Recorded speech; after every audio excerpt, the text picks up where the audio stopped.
മഹാലക്ഷ്മി സീരിയലിന്റെ ഇന്നത്തെ എപ്പിസോഡ് റിവ്യൂയിലേക്ക് എല്ലാവർക്കും സ്വാഗതം. അങ്ങനെ പ്രതാപനെയും കാത്ത് മുത്തശ്ശിയാണെങ്കിൽ വരാന്തയിൽ തന്നെ ഇരിക്കുകയാണ്. ഈ സമയം പ്രതാപൻ അങ്ങോട്ട് വരുന്നുണ്ട്. എടാ പ്രതാപ, നീ ഇതെവിടേക്ക് പോയിരിക്കുകയായിരുന്നു? അമ്മേ, ഞാൻ മോളെ കാണാൻ പോയിരിക്കുകയായിരുന്നു. എന്നിട്ട് നമ്മുടെ മോൾ എന്ത് പറഞ്ഞു? അമ്മേ, അവളെ കാണുമ്പോൾ തന്നെ ചങ്ക് പൊട്ടുകയാണ്. എന്താടാ അത്? അവൾ അത്രത്തോളം സങ്കടത്തോട് കൂടിയിട്ടാണ് എന്നോട് ആ കാര്യം ആവശ്യപ്പെട്ടത്, മഹാലക്ഷ്മിയെ അവസാനിപ്പിക്കണമെന്ന്.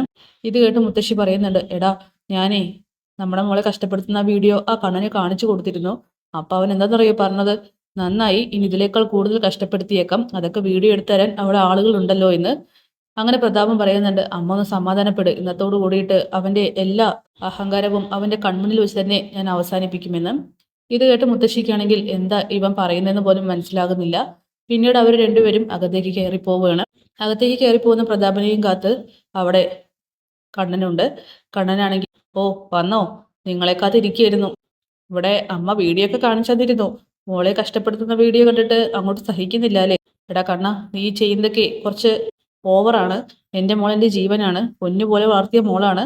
അവളെയാണ് നീ ഇപ്പൊ ഇട്ട് കഷ്ടപ്പെടുത്തുന്നത്. എൻ്റെ ചങ്കാണ് പെടഞ്ഞുകൊണ്ടിരിക്കുന്നതെന്നൊക്കെ പറയുമ്പോൾ ഇത് കേട്ട് കണ്ണൻ പറയുന്നുണ്ട്, ഇതുപോലെ തന്നെയായിരുന്നു 12ാമത്തെ വയസ്സിൽ എൻ്റെ ജീവനെ നിങ്ങൾ എന്നിൽ നിന്നും അടർത്തിയെടുത്തത്. അത് ഓർക്കുന്നുണ്ടോ? നഷ്ടം എല്ലാവർക്കും ഒരുപോലെ തന്നെയാണ്. പിന്നെ എനിക്കൊരു സംശയം കൂടിയുണ്ട്, അബദ്ധവശാൽ സംഭവിച്ച അപകടമാണോ അതോ അതിൻ്റെ പിന്നിൽ എന്തെങ്കിലും പ്ലാനിങ് ഉണ്ടോ?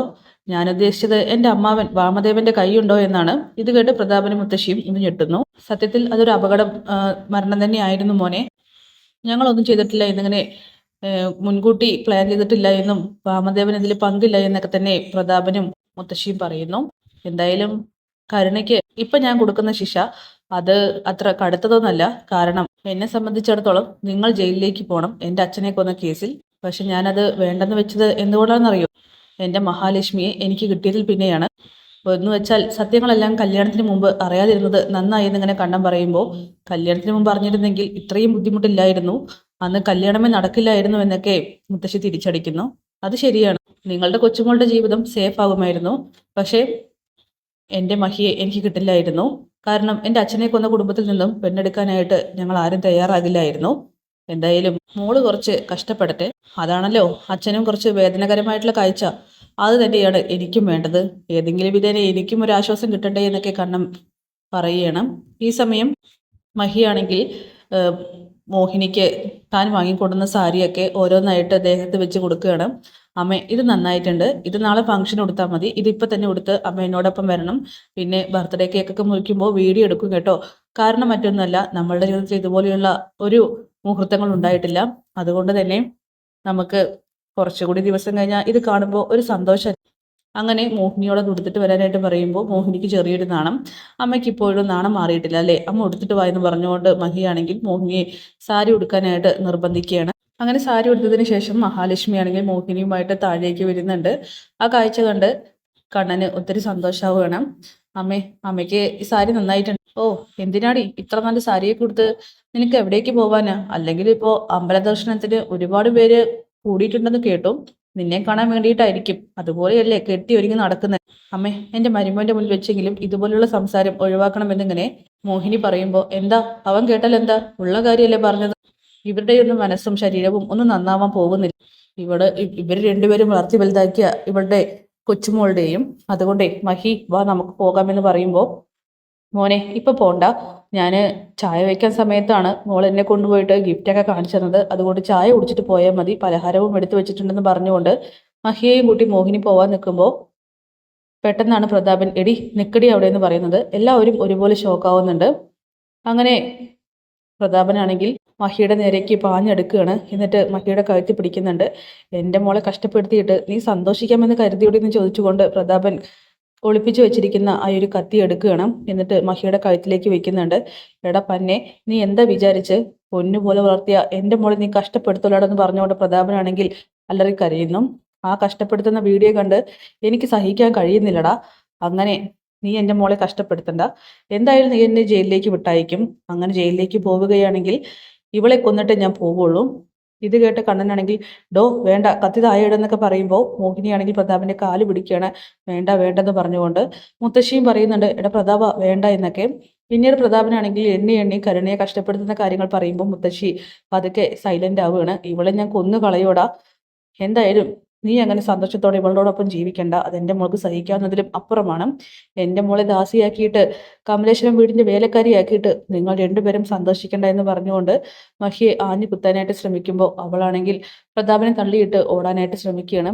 എടി എന്ന് പറഞ്ഞുകൊണ്ട് വീണ്ടും പ്രതാപനാണെങ്കിൽ മഹിക്ക് പുറകെ തന്നെ പോകുമ്പോൾ ഡ്രൈവർ പുറത്തു നിന്നും സാറേ വേണ്ട സാറേ എന്നൊക്കെ പറഞ്ഞ് തടയാൻ നോക്കുന്നുണ്ട്. പെട്ടെന്നാണ് മഹി പ്രതാപന്റെ കയ്യിൽ കുടുങ്ങി പോകുന്നത്. അയാളാണെങ്കിൽ വീണ്ടും ആഞ്ഞ് വയറ്റിലേക്ക് കുത്താൻ ശ്രമിക്കുമ്പോൾ കണ്ണനാണെങ്കിൽ പ്രതാപനെ ഒരൊറ്റ ചവിട്ട് അങ്ങോട്ട് കൊടുക്കുകയാണ്. പ്രതാപൻ നിലത്ത് പോയി വീഴുന്നുണ്ട്. ഇതെന്തപ്പോ സംഭവിച്ചെന്ന് പറഞ്ഞുകൊണ്ട് മുത്തശ്ശിയാണെങ്കിൽ ആകെ ഷോക്കാവുകയാണ്.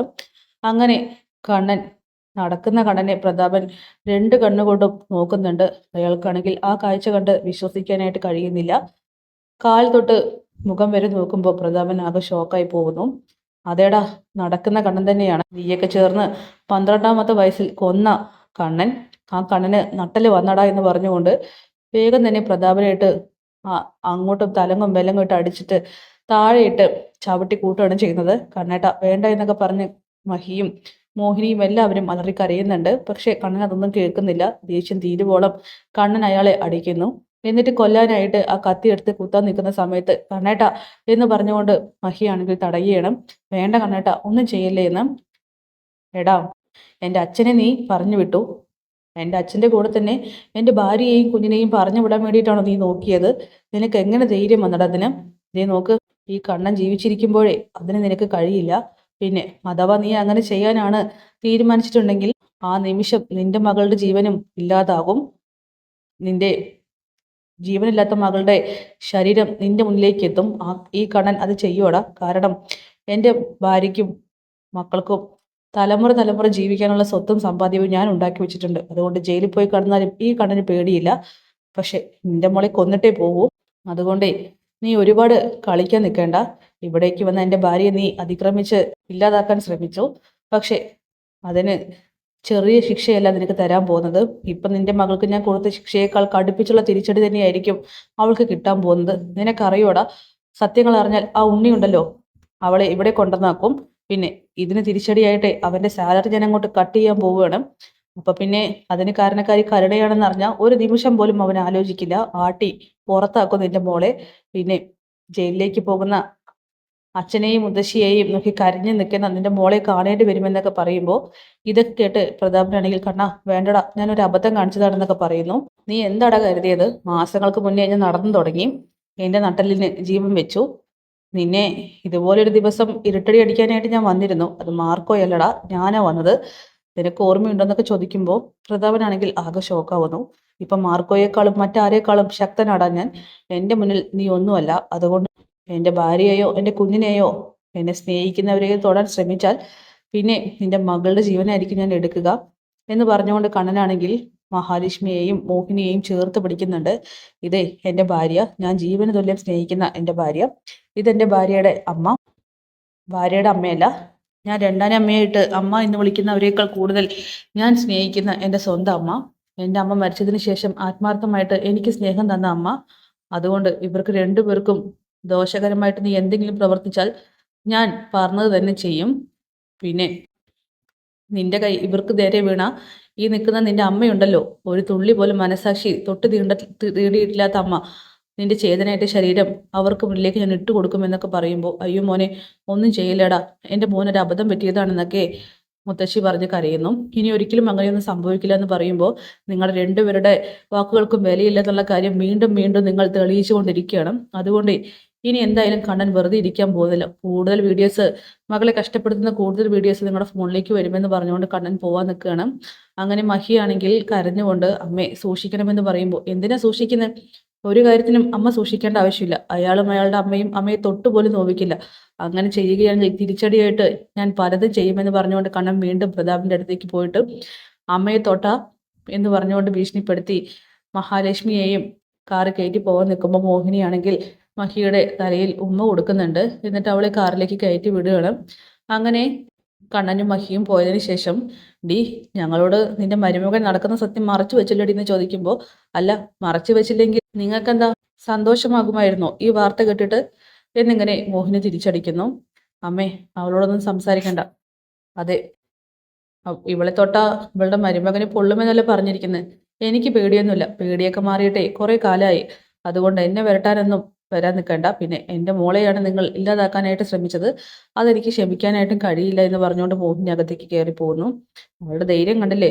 അവളുടെ മരുമകൻ കൊടുത്തിട്ട് പോയ ധൈര്യമാണെന്ന് പറഞ്ഞുകൊണ്ട് പ്രതാപനെയും താങ്ങി പിടിച്ച് മുത്തശ്ശിയാണെന്ന് നടക്കാൻ നിൽക്കുമ്പോൾ, അമ്മേ, അവൻ നടന്നു തുടങ്ങിയല്ലേ? അതേടാ, അവൻ നടന്നു തുടങ്ങി. ഇനി ഈ സത്യം അവൻ നമ്മുടെ മോളോട് പോയി പറയാതിരുന്നാൽ മതിയായിരുന്നു. നമ്മളായിട്ട് ഒരു കാരണവശാലും ഈ രഹസ്യം പുറത്തു വിടരുത്.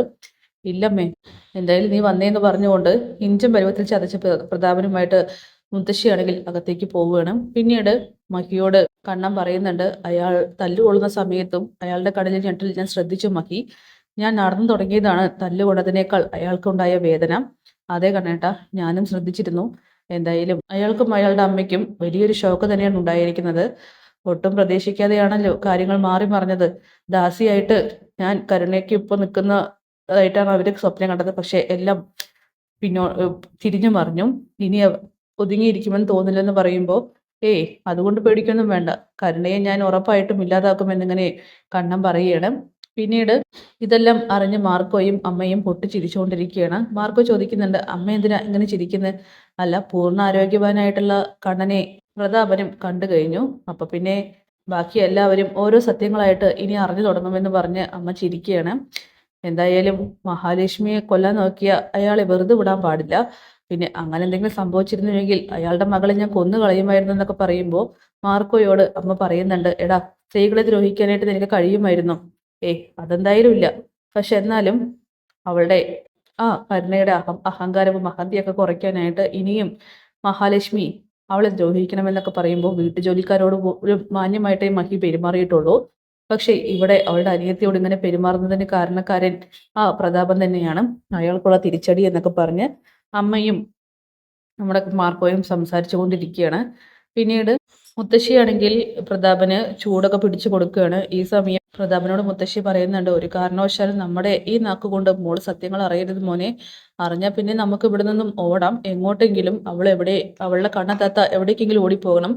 കാരണം നമ്മുടെ മോള് പിന്നെ ജീവിച്ചിരിക്കില്ലടാ. അതൊക്കെയാണ് എൻ്റെ പേടിയെന്ന് പറയുമ്പോൾ, അമ്മേ, മാസങ്ങളായിട്ടാണ് മാസങ്ങളായിരിക്കുന്നു ഇവൻ നടക്കാൻ തുടങ്ങിയിട്ട്. കാരണം അന്ന് മൂന്നാറിൽ വെച്ച് മേഘൻ ഇവരെ രണ്ടുപേരെയും കണ്ടെന്ന് പറഞ്ഞു. അപ്പൊ പിന്നെ ആ മഹാലക്ഷ്മിയുടെ വയറ്റിൽ കിടക്കുന്നത് അവന്റെ കുഞ്ഞ് തന്നെയാണെന്ന് ഇങ്ങനെ പ്രതാപം പറയുമ്പോൾ അതിലിനിപ്പോ സംശയമൊന്നുമില്ല, അവന്റെ കുഞ്ഞ് തന്നെയാണ്.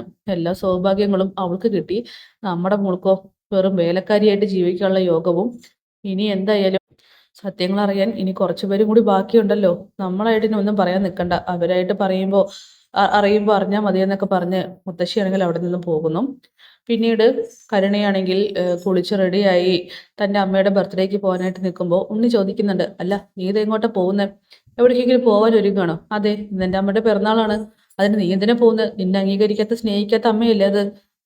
എന്തായാലും എന്നെ പ്രസവിച്ച അമ്മയല്ലേ, അപ്പൊ പിന്നെ ഞാൻ പോവാതിരിക്കാൻ പറ്റില്ലല്ലോ. നിനക്കെന്താ ഈയിടെയായിട്ട് ചെറിയ പോസിറ്റീവ് തോട്ട്സ് ഒക്കെ വരാൻ തുടങ്ങിയല്ലോ? അത് പിന്നെ എപ്പോഴും ചീത്തയായിട്ടിരുന്നിട്ട് കാര്യമില്ലല്ലോ. അതുകൊണ്ടാ. നിങ്ങൾ വരുന്നില്ലല്ലോ, ഞാൻ എന്തായാലും ഇല്ല. എങ്കിലേ എനിക്ക് പോണം. നീ മഹാലക്ഷ്മിയെയും കണ്ണനെയും നീ വല്ലാതെ ഭയക്കുന്നുണ്ടല്ലോ. അങ്ങനെ നിനക്ക് തോന്നിയോ? തോന്നി. അങ്ങനെ തോന്നിയാലേ എനിക്ക് കുഴപ്പമൊന്നുമില്ല. നിങ്ങളുടെ തോന്നൽ ശരിയായിട്ടിരിക്കട്ടെ എന്ന് പറഞ്ഞുകൊണ്ട് കരുണ അവിടെ നിന്നും പോവുകയാണ്. അങ്ങനെ മഹാലക്ഷ്മിയും കണ്ണനും റെഡിയായിട്ട് ദുർഗയോട് ചോദിക്കുന്നുണ്ട്, വരുന്നുണ്ടോ കേക്ക് മുറിക്കാൻ? ഞാനൊന്നുമില്ല, ഞങ്ങൾ ആരും ഇവിടെ നിന്ന് വരുന്നില്ല. നീ നിന്റെ ഭാര്യയും പോയിട്ട് വാ. അങ്ങനെ കരുണ വരുന്നത് കണ്ടിട്ട്, മോളിത് എങ്ങോട്ടാ പോകുന്നത്? ഞാൻ അമ്മയുടെ ബർത്ത്ഡേക്ക്. മോൾ എന്ത് കാര്യമായി കാണിക്കുന്നത്? മോള് പോണ്ട, എനിക്ക് പോണം. അതെന്താ? കരുണ വന്ന എന്റെയും അവളുടെയും അമ്മയല്ലേ, അമ്മയുടെ ബർത്ത്ഡേ അല്ലേ, അവളും കൂടി വരട്ടെ എന്നിങ്ങനെ ദുർഗയോട് മഹി പറയുമ്പോൾ, അതിന് ഞങ്ങളുടെ മോളെ നിന്റെ അമ്മ സ്നേഹിക്കുന്നില്ലല്ലോ. അതിന് കാരണമുണ്ടെന്ന് കൂട്ടിക്കോ. കരുണയ്ക്ക് അവളുടെ മുത്തശ്ശിയുടെയും അച്ഛൻ്റെയും കൊഞ്ചലും ലാളനെയും ഒരുപാട് കിട്ടിയിട്ടുള്ള കൂട്ടത്തിലാണ്. പക്ഷെ ഞാൻ അതുപോലെ ആയിരുന്നില്ല. അവരുടെ തല്ലും വഴക്കും മാത്രമായിരുന്നു ഡെയിലി എനിക്ക് കിട്ടിക്കൊണ്ടിരുന്നത്. അപ്പം എൻ്റെ അമ്മ എന്നോട് കുറച്ച് കെയറിങ് കൂടുതലായി കാണിച്ചു. അതിലൊരു തെറ്റായിട്ട് ഞാൻ കാണുന്നില്ല. എന്തായാലും ഇവിടെ നിന്ന് കേക്ക് മുറിക്കാൻ പോവാൻ കരുണയും ഉണ്ടാകുമെന്നിങ്ങനെ മഹി പറയുന്നു. എങ്കിൽ പിന്നെ പോവാടി എന്ന് ചോദിച്ചുകൊണ്ട് കരുണയെയും കൂട്ടിയിട്ട് അവർ പോകുമ്പോൾ, കരുണയാണെങ്കിൽ അനുസരണയുള്ള കുട്ടിയെ പോലെ തന്നെ പുറകെ പോവുകയാണ്. അങ്ങനെ ദുർഗയ്ക്കാണെങ്കിൽ അതൊന്നും അങ്ങോട്ട് വിശ്വസിക്കാൻ പറ്റുന്നില്ല. എടാ മോനെ, എന്തൊക്കെയാ കാണുന്നത്? കരുണ എന്താ ഇങ്ങനെ? ഇനിയിപ്പോൾ മോള് സൈലന്റ് ആയിട്ട് നിന്ന് എന്തെങ്കിലും പ്ലാനിങ് ഉണ്ടാവുമോ അവർ തകർക്കാനായിട്ട്? ഏയ് എനിക്കങ്ങനെയൊന്നും തോന്നുന്നില്ല അമ്മേ. അങ്ങനെ തകർക്കുകയാണെങ്കിൽ ആദ്യം തകരുന്നത് കരുണ തന്നെയായിരിക്കും. തിരിച്ചടി ഉറപ്പായിട്ടും കിട്ടും. ഇതിൽ മറ്റെന്തോ ഒരു കാര്യമുണ്ട്. മഹാലക്ഷ്മിയെ എന്തിനോ അവൾ ഭയക്കുന്നുണ്ട്. അതുകൊണ്ടാ ഇങ്ങനെയൊക്കെയെന്ന് പറഞ്ഞുകൊണ്ട് ഉണ്ണിയാണെങ്കിൽ അങ്ങനെ ആലോചിച്ച് നിൽക്കുകയാണ്. എന്തായാലും നാളത്തെ പ്രൊമോയിൽ മഹാലക്ഷ്മിയും കരുണയും ചേർന്ന് നമ്മുടെ മോഹിനിയുടെ ആ ഒരു ബർത്ത്ഡേ കേക്ക് മുറിക്കുന്നൊക്കെയുണ്ട്. ഈ സമയം സന്തോഷത്തോടു കൂടി തന്നെ കണ്ണൻ അതൊക്കെ വീഡിയോ എടുക്കുകയാണ്. അങ്ങനെ അതൊക്കെ കണ്ടുകൊണ്ട് മുത്തശ്ശിയും പ്രതാപനുമാണെങ്കിൽ കണ്ടില്ലേ അവൻ്റെ ഒരു അഭിനയം. നടക്കുന്ന കണ്ണനാണ് ഇങ്ങനെ വീൽ ചെയറിൽ നരകിക്കൊണ്ടിരിക്കുന്നത്. നമ്മുടെ മോളത് പറയാനും പറ്റില്ലല്ലോ എന്നൊക്കെ പറഞ്ഞ് പ്രതാപനും മുത്തശ്ശിയും വെറുതെ അങ്ങനെ നിൽക്കുകയാണ്. പിന്നീട് ചെറിയൊരു സൂചന കരുണയ്ക്ക് കൊടുക്കുമ്പോൾ അയാൾ എന്തായാലും നടക്കാൻ പോകുന്നില്ലല്ലോ, അതാണ് ഒരു സന്തോഷം എന്നൊക്കെ കരുണ പറയണം.